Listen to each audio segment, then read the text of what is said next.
வணக்கம். மனித பிறப்பு அப்படிங்கிறது உண்மையிலேயே ஒரு மாபெரும் ரகசியம்தாங்க. நாம ஏன் இங்க வந்திருக்கோம், எங்கிருந்து வந்தோம், நம்ம வாழ்க்கையோட உண்மையான நோக்கம்தான் என்ன? இந்த மாதிரி ஆழமான கேள்விகள் என்னைக்காவது உங்களுக்குள்ள எழுந்திருக்கா? இன்னைக்கு அத பத்தி தான் நாம ரொம்ப சுவாரஸ்யமா பேச போறோம். சரி, ஏன் நாம திரும்ப திரும்ப பிறவி எடுத்துக்கிட்டே இருக்கோம்? இதுக்கான ஆணிவேர் என்ன தெரியுமா? அதுதான் வினை. அதாவது நம்ம கடந்த கால செயல்களோட பதிவு, கர்மான்னு கூட சொல்லலாம்.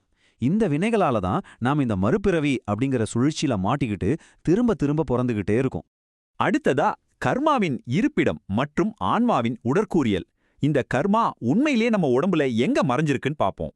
வள்ளலார் பெருமான் இதுக்கு ஒரு ரொம்ப ஆச்சரியமான ஆழமான உண்மையை சொல்லியிருக்காரு. நம்மளோட கர்மா எங்கேயோ வெளியில இல்லைங்க, நம்மளோட கண்கள்ல தான் அது குடியிருக்கு.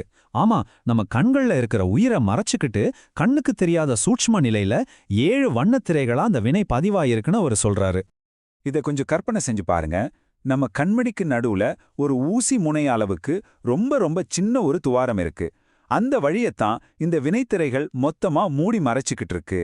நம்ம கண்கள்ல ஒளியா இருக்கிற இறைத்தன்மையை வெளியில வரவிடாம ஒரு பெரிய ஸ்கிரீன் போட்டு தடுத்து நிறுத்துற வேலையத்தான் இந்த கர்மா செஞ்சுக்கிட்டு இருக்கு. அடுப்பு முக்திக்கான தீர்வு மற்றும் திரைகளை அழித்தல்.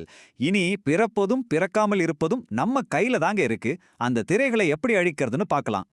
இதுக்கான செயல்முறையை ஒரு 4 சுலபமான படிகளா பிரிச்சுக்கலாம். முதல் படி ஒரு உண்மையான ஞான சத்குருவா கண்டுபிடிக்கிறது. 2வது அவர் மூலமா கண்மணில திருவடி தீட்சை வாங்கிக்கணும். 3வது விஷயம் தொடர்ந்து தவம் செய்யறது.